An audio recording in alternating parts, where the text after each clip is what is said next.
మంత్రి Jupally Krishnarao hot comments చేశారు. పర్యాటక రంగానికి ప్రాచుర్యం కల్పించేందుకే మిస్ వరల్డ్ పోటీలు నిర్వహించామని ఆయన తెలిపారు. మిస్ వరల్డ్ పోటీలను ఇంత గొప్పగా నిర్వహిస్తే రాజకీయ పార్టీలు అభినందించాల్సింది పోయి విమర్శలు చేస్తున్నాయని ధ్వజమెత్తారు. మిస్ వరల్డ్ పోటీలకు 31 కోట్ల రూపాయలు ఖర్చయిందని, అందులో 21 కోట్ల రూపాయలు స్పాన్సర్షిప్ లో వచ్చాయని ఆయన తెలిపారు. బీఆర్ఎస్, బీజేపీ పార్టీలు ప్రజలను తప్పుదోవ పట్టిస్తున్నాయని ఆయన ఆరోపించారు. 3 కోట్ల రూపాయలు మిస్ వరల్డ్ లిమిటెడ్ కు డిపార్ట్మెంట్ ఖర్చు పెట్టింది. అంటే వాళ్ళు ఆర్గనైజేషన్ వాళ్ళు చేయడానికి మనకు సక్సెస్ఫుల్ రన్ కావడానికి కొంత వాళ్ళకి ఇవ్వడం జరిగింది. సో నెట్ డిఫరెంట్ ఎంత వస్తుంది? 8 కోట్ల 21 9 కోట్లు ఇక్కడ. సో 3 కోట్లు వాళ్ళకి ఇచ్చిన కాబట్టి గేట్ చూసినాం.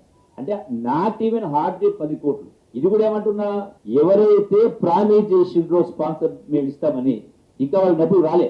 ఆ డబ్బులు కూడా వస్తే 1 రూపాయి ఖర్చు లేదు. మరి 1 రూపాయి కూడా ఖర్చు లేనటువంటి దానికి 200 కోట్లు ఖర్చు పెట్టిండ్రు, అవమానాలు చేసిండ్రు, ఇవాళ రకరకాలు మీరు మాట్లాడితే మనిషికి అయితే ఒక మాట అంటే ఇంత దిగజాడు రాజకీయం చేస్తారా?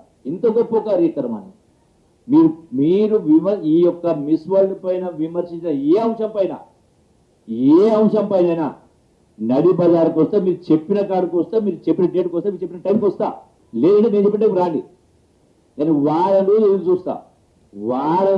చూస్తా మీరు ఎక్కడికి వస్తారో రావాలి. ఏ రోజు నేను అబద్ధాలు చెప్పడం కాదు, ఏ రోజు కూడా ఉండదు లేనట్టుగా మాట్లాడడం కాదు.